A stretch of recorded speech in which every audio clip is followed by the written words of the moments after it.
Another great show lined up for you today. We'll talk college football, we'll talk high school football, and our pick six is straight ahead in the locker room.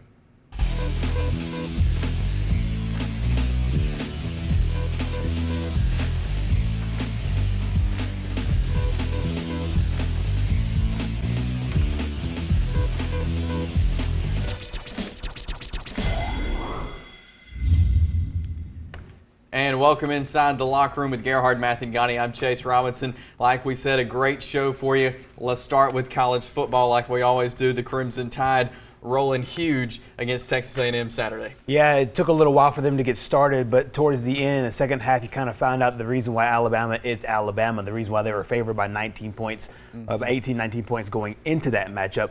Jonathan Allen with another non-offensive touchdown for the Crimson Tide. I just think that Alabama does this thing where they make even good teams look average, and they did that again the other day on Saturday night. And I don't think that Texas A&M is a bad team. I think they would compete in any other league for any other league championship. I just think that right now we're seeing the display of Alabama's dominance started by that defensive line, and I think that when you mix that in with a quarterback, Jalen Hurts, who has been absolutely phenomenal this year so far, you're starting to see the reasons why he did win the job as a true freshman.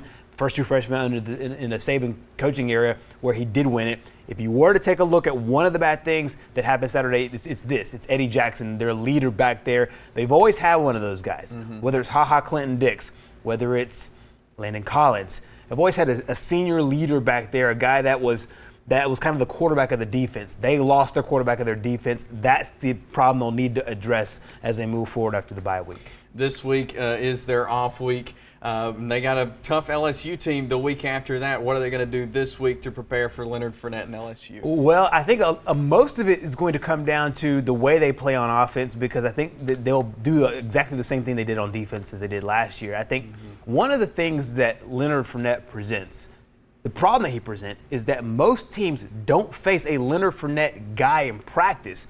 So you can't simulate the kind of beast he'll be Monday to Friday. And then you come Saturday, you've practiced all this time, and he still runs over you. He's been hampered with some injuries. It looks like he's came back pretty strong last week.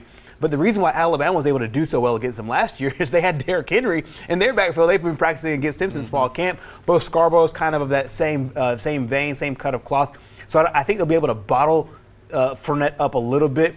It's if they can get to Harris or whoever starts that game as far as the passing game goes. If they can stop the passing game, which, with Eddie Jackson now gone, it now leaves the question mark there, which I think they'll do given 2 weeks that they have to prepare for the game.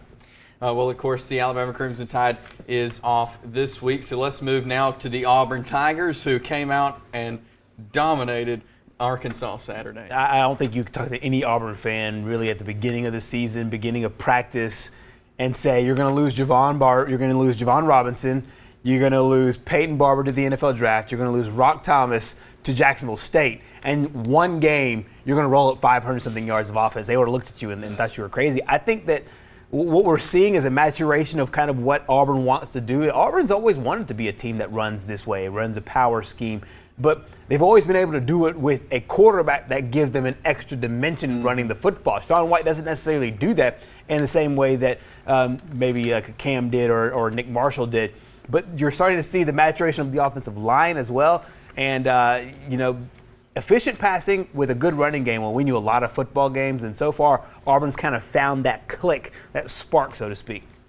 Auburn has Ole Miss this week, who challenged Alabama earlier in the season. Sure. What do you see Auburn doing this week against Ole Miss? I think that they still have to do the exact same thing as run the football. If you look at all of Ole Miss's games this year, if the half of a game was a full game, they would be a national championship contender. They are a great first half team. So Auburn doesn't need to get behind the 8 ball by giving them early touchdowns in the beginning of the game. If they can run the football on Ole Miss the same way they did on Arkansas and on Texas A&M earlier in the year, and a couple other games, Louisiana Monroe sticks out as well as a good rushing performance, then they can keep Ole Miss at a distance, keep their offense off the field.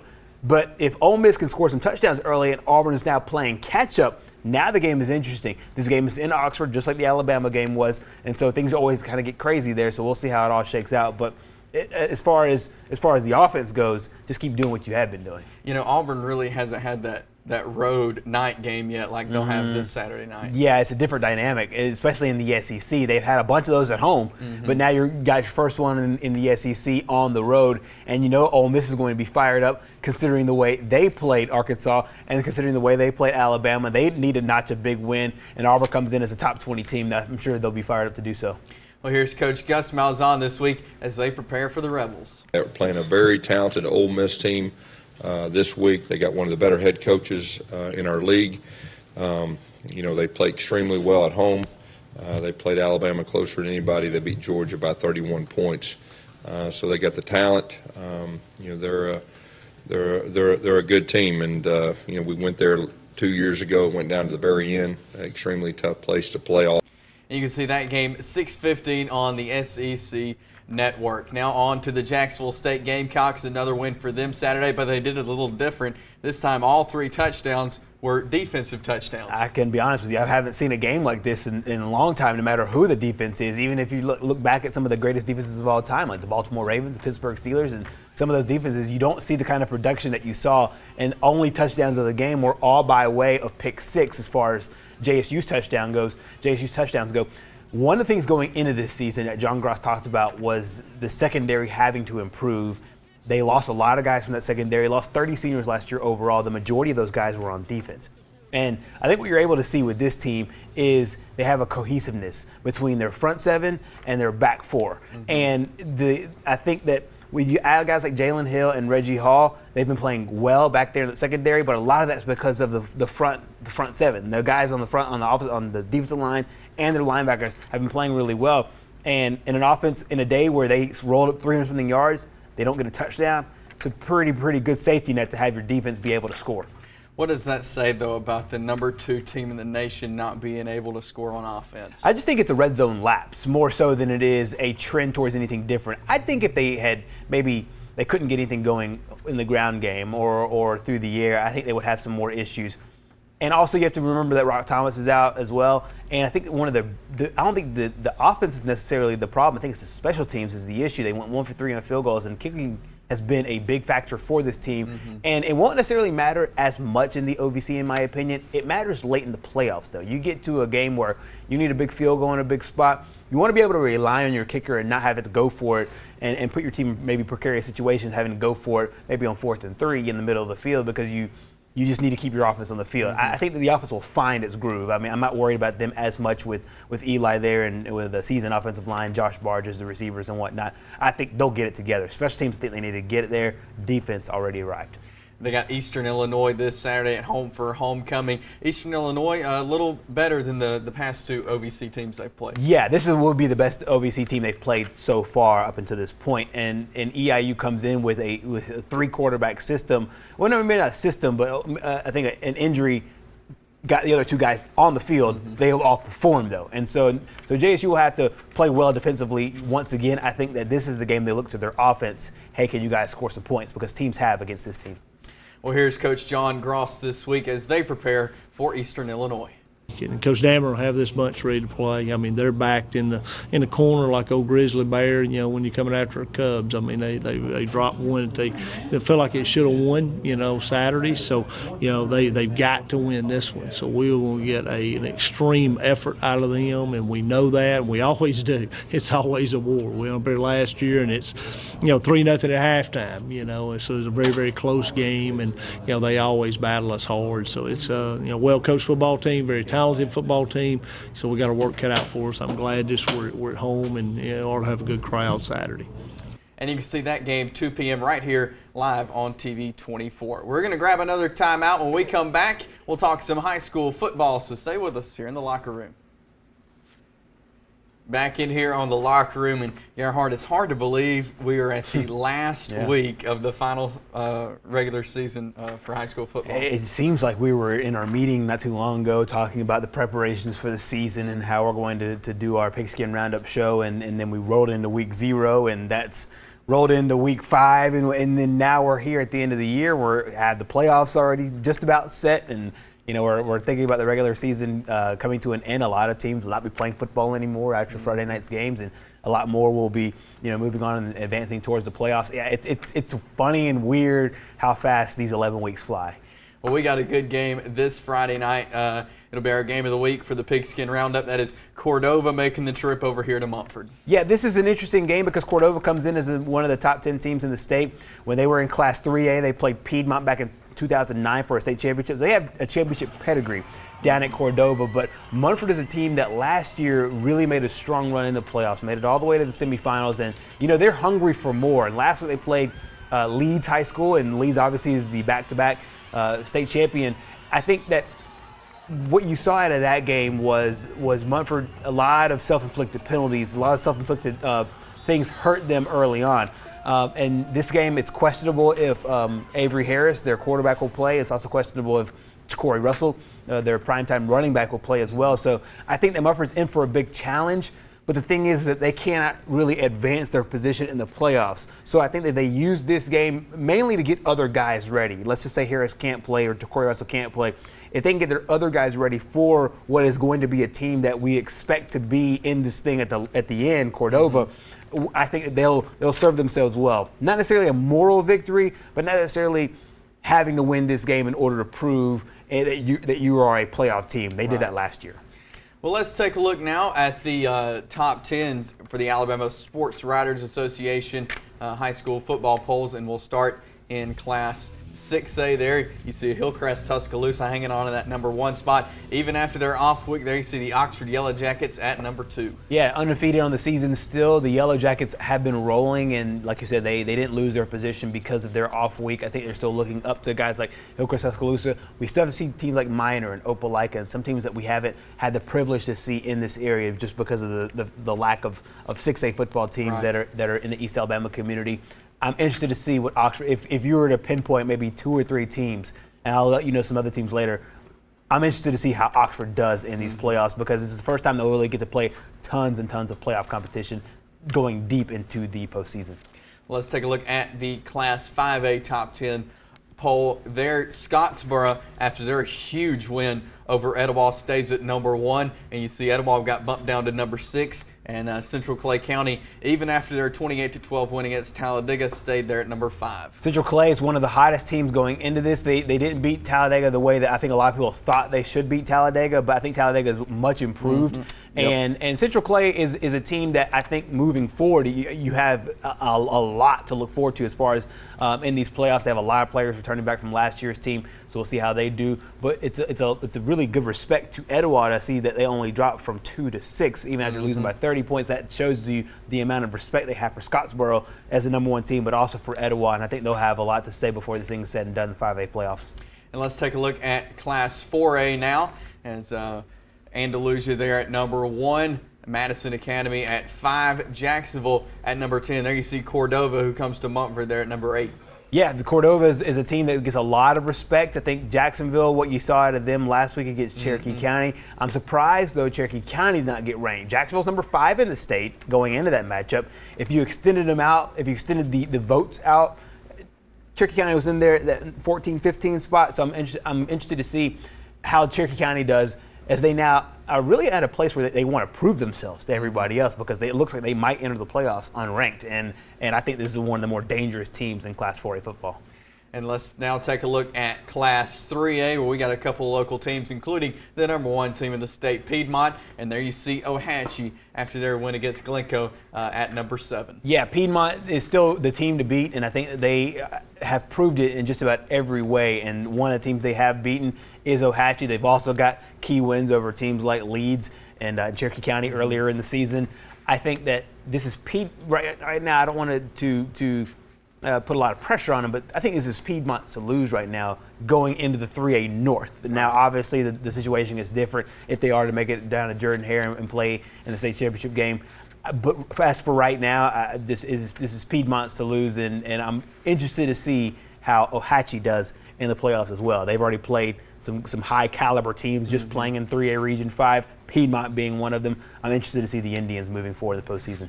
Let's take a look now at the Class 1A top 10 poll. Maplesville, of course, at number 1, like they have been for a long time. Wadley 5, Cedar Bluff 6, and Spring Garden 7, even after last week's game as Cedar Bluff beat Spring Garden. I was really interested to see how this one would shake out in Class 1A because Spring Garden was undefeated, number 3 ranked team in the state of Alabama. Cedar Bluff gets a great win at home. Cedar Bluff bumps up into the playoffs. I think that Cedar Bluff is one of the more interesting teams coming out of Class 1A. I'm interested to see how they do, and Spring Garden as well, because there's a chance, just like Piedmont-Ohatchee, that Spring Garden and Cedar Bluff can meet a little bit later on in the playoffs as well. Well, coming up next week, we'll kind of preview the playoffs and show you who our local teams will be playing and where you can catch them. So we'll have that coming up for you next week. This past weekend over at the Talladega Super Speedway, of course, Joey Logano winning the Hellman's 500. But Saturday in the Fred's 250, Grant Enfinger, he's from Alabama, he pulled out the win in the Fred's 250, the truck race. And, you know, we've talked about Grant several times with him being tied to Brett Holmes, right, who we've had on this show several times as his crew chief and kind of his mentor. But Grant with a big win Saturday at Talladega, kind of his home track. Right. If you were to have a home track for him, he's from the southern part of Alabama, close down to Mobile. But one of the things that you're interested to see in Grant is that he is kind of a coach player. He's a player in the sense that he's one of the best drivers, highlighted by the fact that he won the Fred's 250, but he's also kind of a coach in the sense that he's helped kind of groove Brett Holmes into what might be close to superstardom. It's almost just like the sophomore or the junior kind of going back and helping the freshman up, and you're starting to see them kind of in the same vein as they go up. And I'm interested to see what Grant does because he's got a bright future as well, and I think that he has a great chance to make it onto the Xfinity Series and then onto the Sprint Cup Series as well, just like the future that we all think that Brett Holmes could have as well. Well, here is Grant Enfinger after his win Saturday at Talladega. It's pretty unbelievable. Obviously, this being the first win is something pretty special, but this is also what got everything started, and a lot of those guys are here today. So my old man, Greg Allen, Bobby Mazinga, we used to always come out here and come as fans when I was 10, 11 years old, and now we're here. So pretty unbelievable feeling. Well, we're going to grab another timeout. When we come back, we'll talk some more college football, have our pick six and the round table, so stay with us. Back here in the locker room, it's time for the locker room round table, and every year the USA Today brings out the annual salaries that the college football coaches make, and there's some interesting ones, starting with the number one. And a lot of people think Nick Saban, the greatest, is the highest paid coach. Jim Harbaugh, $9 million a year, followed by Nick Saban at $6.9 million a year. Yeah, it's really a value play more so than anything, and I think that people kind of get wide-eyed about these contracts and whatnot. But the thing is that Michigan can't afford to have another Brady Hoke. They can't afford to have not another good coach. So whenever you have somebody in that is as good as Jim Harbaugh is, you got to pay him, and he's got leverage up there. But I tell you, the person that loves this contract, this Jim Harbaugh contract more than anybody else, Jimmy Sexton, Nick Saban's agent, because he understands that, hey, if Alabama goes and wins another national championship, especially if they beat Michigan in the championship game or maybe in the semifinal game, then he's got a real leverage against Bill Battle, the Alabama AD. So, yeah, these coaching salaries have gotten astronomical, but when you break down dollar for dollar, they're worth. I think it's worth it as far as what they're bringing back to the football program. Of course, these things get people up in arms because the student athletes are not getting paid. Right. But as far as the coach, the value, and the amount of money that comes back into the program, I think it's a good value play even at $9 million. Well, let's switch over to basketball now. The NBA starting up. Who's some teams to keep an eye out on? Who's some players to watch as we enter this new season? This is one of the first times that when you look at the NBA schedule, it's almost you're excited about certain games that pop up, but the thing is there's almost no mystery this year. And you take a look at the Cavs and the Warriors from last season. The Cavs didn't lose anybody as of now. I mean, they kept Kevin Love, who seems to be healthier. They got a chance to get J.R. Smith back. They still have LeBron. And they still have Kyrie, and so their main people are still in. Then you got the Warriors, who added Kevin Durant. It almost seems like a foregone conclusion on both sides who's going to make the championship. So it's like, can we just go ahead and skip to the NBA Finals, skip to Game 6 or Game 7, and let's see which one of these two teams comes up. But I have written down a few teams that I think that will be interesting moving forward. I like the Boston Celtics. I like what they've done. They got Al Horford from the Atlanta Hawks. I think they'll be matured. and they'll be a team that can win 50-something games, also like the Indiana Pacers. They also took a player from the old the old Hawks teams with Jeff Teague. Got Jeff Teague in there with Paul George. I think they have what it takes to be maybe a number 2 seed in the East. I also like the San Antonio Spurs. Now Tim Duncan gone. This is Kawhi Leonard's basketball team. To see what him and LaMarcus Aldridge do together, I think that they are basically the shoe-in for that number 2 seed. They've already beat the Warriors. They beat the Warriors in the opening game earlier this week. So lots of interesting storylines, but as far as the 2 top dogs, I think the East and the West have already solidified with the 2 teams that were in the finals last year. From basketball to baseball now. As we sit here right now, we've only seen one game of the World Series, but that ended in the Indians winning 6-0 over the Cubs. What's it going to take for the Cubs to get back? Yeah, you have to hurt my heart with the game 1 win. But for the Cubs, it takes a multitude of things. Number 1, they have to start hitting better. They got in a slump in the ALDS when they were facing Clayton Kershaw and Jansen and some of those Dodgers pitchers. They went 18 scoreless innings.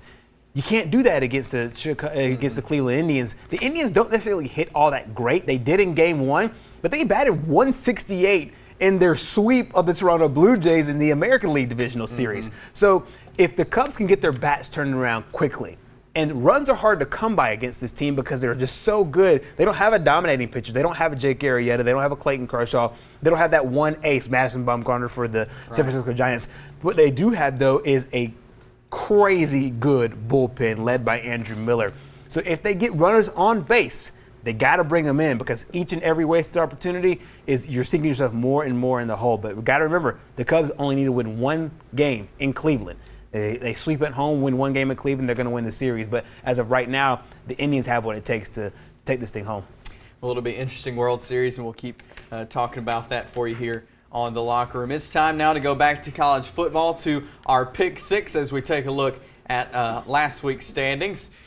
Gerhard and I 5-2, Mickey 5-1, Mickey 4-2, and Gerhard, you're just 1 game away from I'm coming from for Mickey you. there I'm coming in for our standings as we hop right into this week's game. First is Auburn at Ole Miss, and Mickey is going with the Auburn Tigers. Yeah, I think that he'll go for the Auburn Tigers in the exact same vein that I will. I think that they have what it takes now to run the football. What I do think Ole Miss does present, though, is a strong passing game. Like I said in the first segment, if they can get out, score some points early in the game, it'll be interesting. But I like Auburn overall. It's going to be a close game, or closer than what a lot of people think, but I'm going with the Auburn Tigers. Next up, Washington at Utah, and Mickey is going with Washington. Yeah, this game is interesting because Utah's at home. This is a Utah team that we've kind of seen over the years as one of those teams that can break the party up and make one of the big bowls. But for Washington, outside of the Stanford game, which is now a little bit watered down and they destroyed them, I think Washington right now, this is their next showcase game. That first one is at home, this one on the road. I still like the Huskies to win this game, but I think it's going to be one of the better games of the weekend and really close. I got Washington in this one as well. Next up, a big SEC game between Florida and Georgia. And Mickey is going with the Gators. The world's largest cocktail party kind of has a ho-hum feel to it, huh? Like it doesn't have that same feel as most Georgia-Florida games do. Florida, I think, has found a little bit of groove here. And Georgia, they suffered so many big wins early that people thought that Georgia was going to be this incredible team in Kirby Smart's first year. I don't think so. I think that Florida's got what it takes to win this game at that neutral site in Jacksonville. I'm going with the number 14 Gators in this one. Next, Nebraska at Wisconsin. And Mickey is going with Wisconsin. Was it just me? Did anybody else out there turn around and say, what, Nebraska's in the top 10? And you did that last week, because they really haven't played anybody, and they haven't played anybody to the extent of what Wisconsin is. And I think we saw what Wisconsin can do when they played Ohio State at home. Madison is a hard place to win, and I think Nebraska finds that out on Saturday. I'm going with the upset. I'm going with Nebraska. And next, West Virginia at Oklahoma State, and Mickey is with West Virginia. This is my upset pick of the week, and I think Oklahoma State gets the win for a variety of reasons. I think that the Cowboys played this game early. They're on they're only 2 losses on the season so far. The thing is, it's an 11 a.m. kickoff. That usually favors the home team, especially with a team like West Virginia who likes to get it going. I like the Mountaineers, but I really like the Cowboys in this spot just because they're at home in an early game. I'm going with West Virginia, the Mountaineers. Next, big ACC game, Clemson at Florida State. And Mickey is going with the Tigers. Yeah, this game at the beginning of the year I think was going to be really, really close. I think Clemson, they rise and fall to the teams that they play, and they'll have to rise for this one, playing this one down in Tallahassee. I like Clemson as well for the exact same reasons that I liked Clemson when they played Louisville a few weeks ago. They'll rise to the competition. And I'm going with the Clemson Tigers in this one as well. Of course, we'll update our standings and have those for you next week.